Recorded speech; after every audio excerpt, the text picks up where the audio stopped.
Hello ladies and gentlemen, it's Papa Bale. Welcome to the channel. I'm just experimenting here with different drive circuits for this rotor.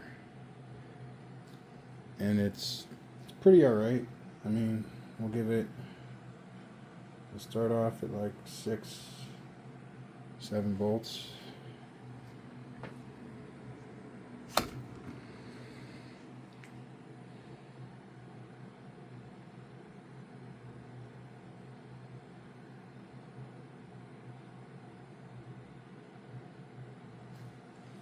Got a good grip there. And we'll put it up to 9 volts.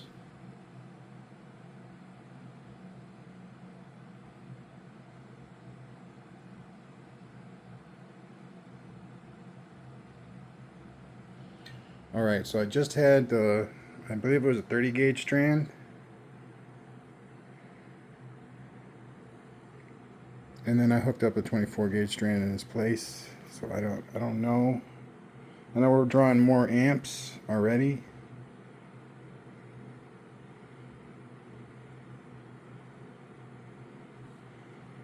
Let me give it a tack reading. Where's my, here it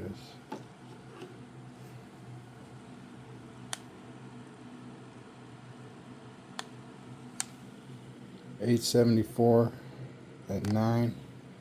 I'm pretty sure we can get even more than that. Just let it excel for a minute.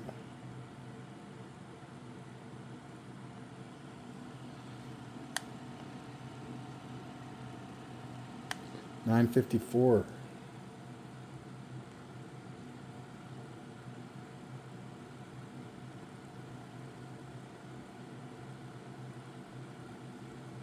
Gonna up it to 12 volts in a little bit. Maybe one more reading. Oh, 1003. Here we go.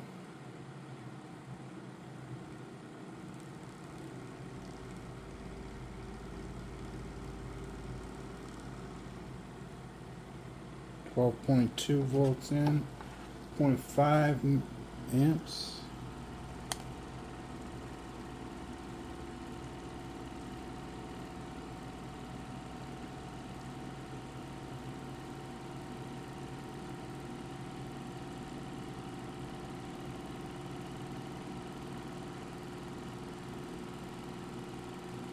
$1,200.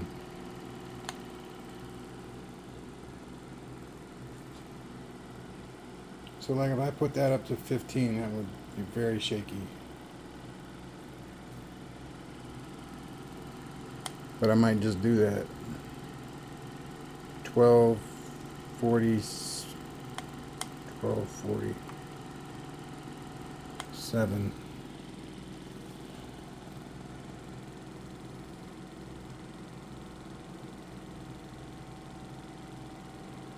$15.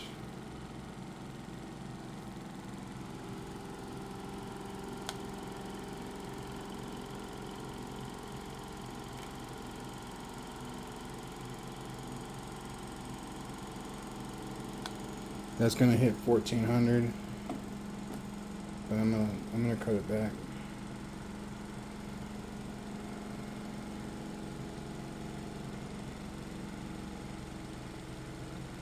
That's sweet, man. That'll work.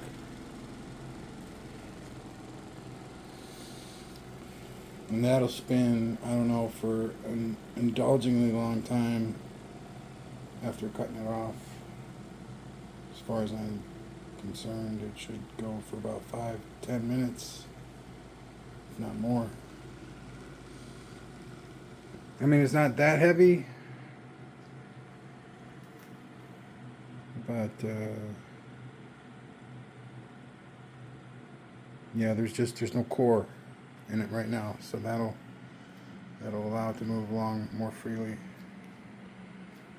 So that's awesome, man. 1400 RPMs with this rotor and its bearings, and that's just on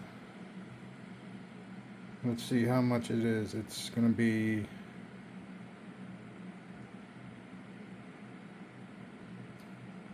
$600. 600 turns altogether.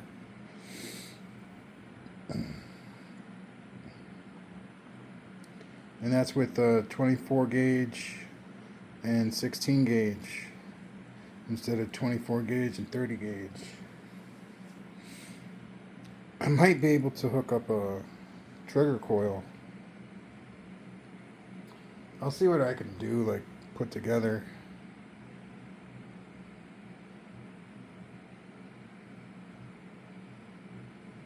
I kind of want to see what they look like in parallel, just for the hell of it, and with this one trigger. Actually, no, let's not do that, because the 16 gauge coils will probably fry if you don't get it moving quick enough. Oh man. But all this together seems to work rather well. See, it goes 16, and then it goes into a 16, and then it goes into a 24, and then it dumps into the transistor. For a 9-magnet rotor, I'd say that's moving all right. For a standard hookup, you know, for your base connection, your standard connection. 1400 RPMs, 9 magnets, 600 strands, or turns, 600 turns. So there's one 200 strand is 16, and then another 200 what am I trying to say? 200 turns at 16, and then another 200 turns at 16, and then 200 turns at 24. Which can be a lot more if I need it to be. So it can be up to, I'd say, 1,000 turns just in that little coil right there. Anyway, we're good. We're good. This is good. I'm going to start stacking some, generator. Stacking some gen. I prefer the transformer style. I don't know why. It's easier for me to understand.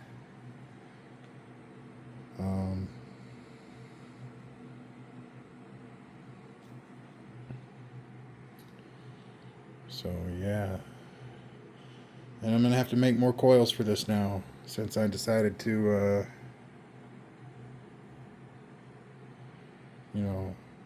switch the coils around. You'll see what I mean in a later video. Alright, well, that's pretty much all I got, and we're gonna get the other pulse motor moving and grooving.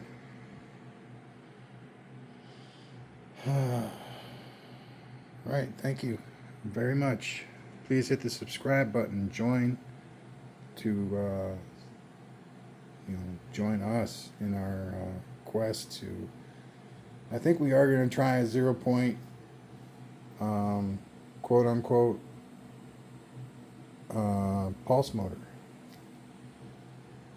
where it has double the frequency or exponential value in the frequency.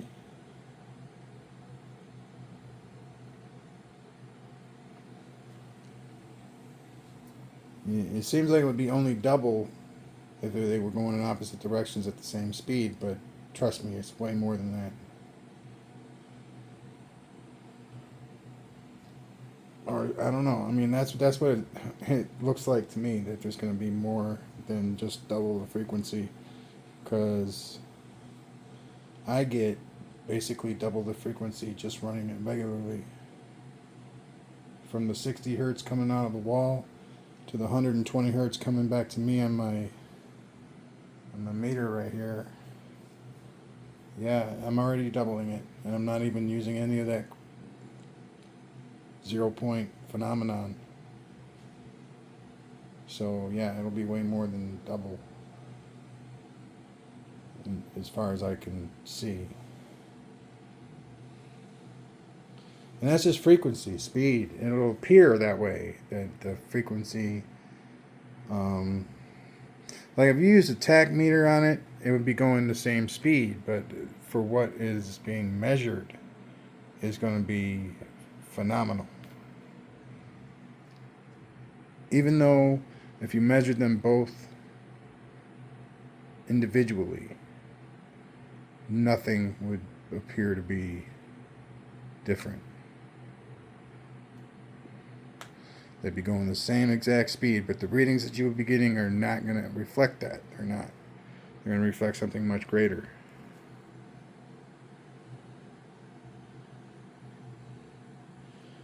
But as long as we know what's going on, it's the opposing sides spinning in opposition. So, it's like you got your coils and your magnets. They're both spinning in opposite directions.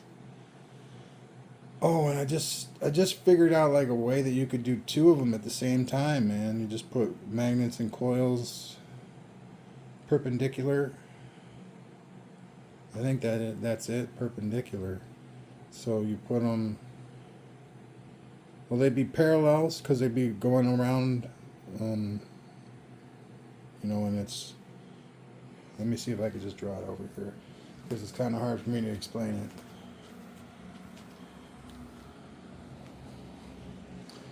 All right. Well, let's just for a second. You see how that bearing works? I'll just say this is a tube, and it's hollow in the middle. Okay, and then that bearing, just the outer edge of the bearing would be the pipe that I was talking about, this spacer right here. You got your bearing, it'll fit right in the spacer. So this can spin this way, and the pipe or the spacer can spin the other way freely. So you just have the spacer go up this high, or as high as you need it, and then like the one that's going to be on top and spinning this way would be on the inner pipe, and one spinning in the opposite direction could latch on to the bigger pipe. Whether any of that is necessary, I don't know necessarily whether it's necessary or not. I do know that shaft will spin both ways at the same time.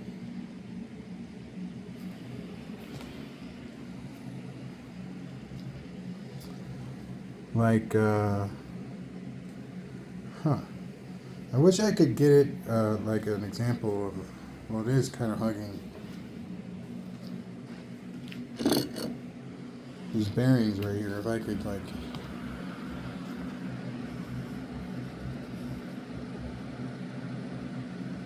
see, they would move, and this one could move in the opposite direction. That's just the way I see it working. There might be something about the bearings that won't allow that to happen, but I don't see it right now.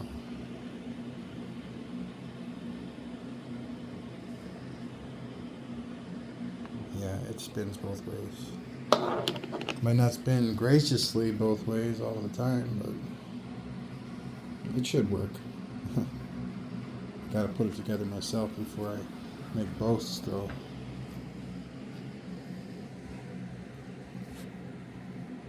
I'm looking for a tube that's the size of these spacers. It's about 6 inches.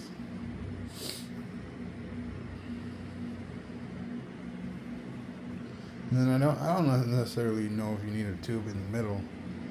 You could just use a rod, because ultimately the part of your 0 point that's going to have the coils on it is going to have all the other circuitry on it as well. The battery, everything else is going to go on that, and it's going to be fastened down, because in order for that part to spin in any direction, you can't have it anchored down in any way. You really can't. And unless you have wireless transmission, you can't anchor it down with a wire. So that wire has to be on it, on the part on the rotor itself, on the part. Well, it all depends now. Because with that being said, you could have the coil part be the still part, like we all do. Anyway, yeah, I'm really getting stoked about that. I might try. Well, for 4 magnets, how many coils are you gonna need? That's a good question. If I do 4 magnets like this one right here,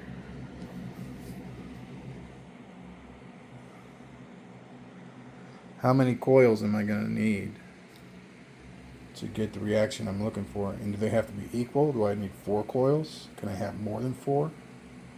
I think if I have more than 4, you're going to get a better reaction from that spin in the opposite direction. So, like, yeah, I think having more than 4, having 4 magnets, but having more than 4 coils.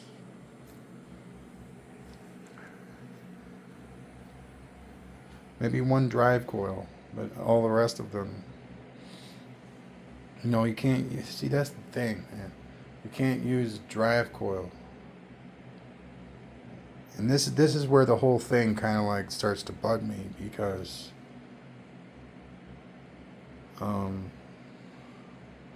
it has to be like magically timed to function at all.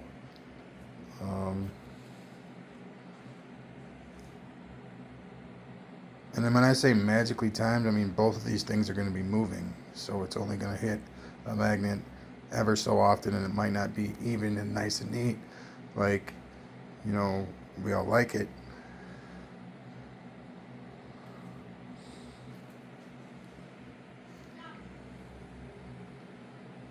So I'm going to try and make them removable, the coils. I'm going to try and make them, I want to make it like a hat, you know, that has a brim that goes over the edge. So, you know, you can spin it this way, and then this one can go that way. You read me? Do you feel me? And that way you can utilize my nifty shaft.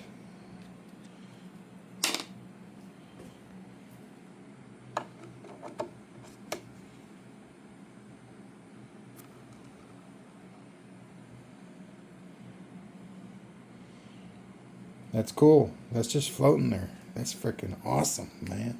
Bam!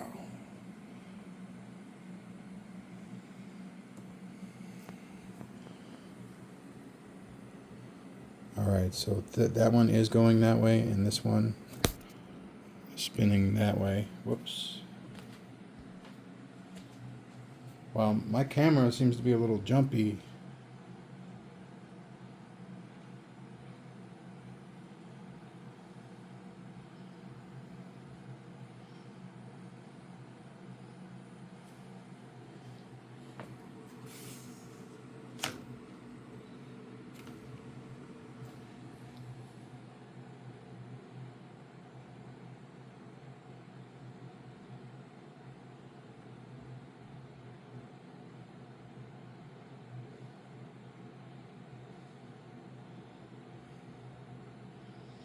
Now,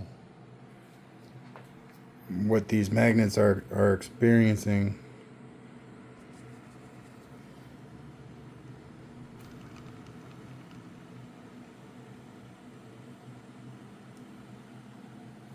is way more speed than what we actually are visualizing here.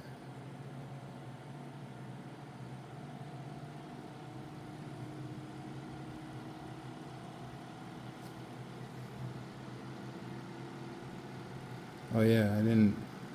That's way too high. I just remembered I only put this up to 15, and it was going like 1400.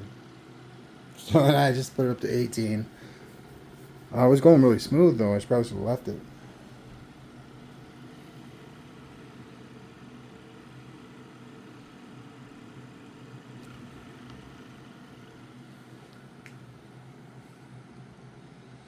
Now I was thinking if you get the coils, like if you're not going to do it the way I suggested, you get the coils like right in the middle so they hit both rotors. And you have literally like a 1/4 inch space between both rotors. And then you can spin one way, you can spin one the other way, and it should go their separate ways with just the one trigger coil as well. You know, as long as you get them positioned correctly in between the two of them, should work out. But, you know, that's just my guess. All right, man. Peace out. Have a good night. Please subscribe. Hit that like button. Join us. And grab a membership. You get access to the Discord. You get a free 3D print for joining the Masters program. And you get to influence where this is going. Whatever it is. Because it changes all the time. And maybe we can all make something awesome. You know, something great. All right. Peace out. Have a good night. Please subscribe. Bye now.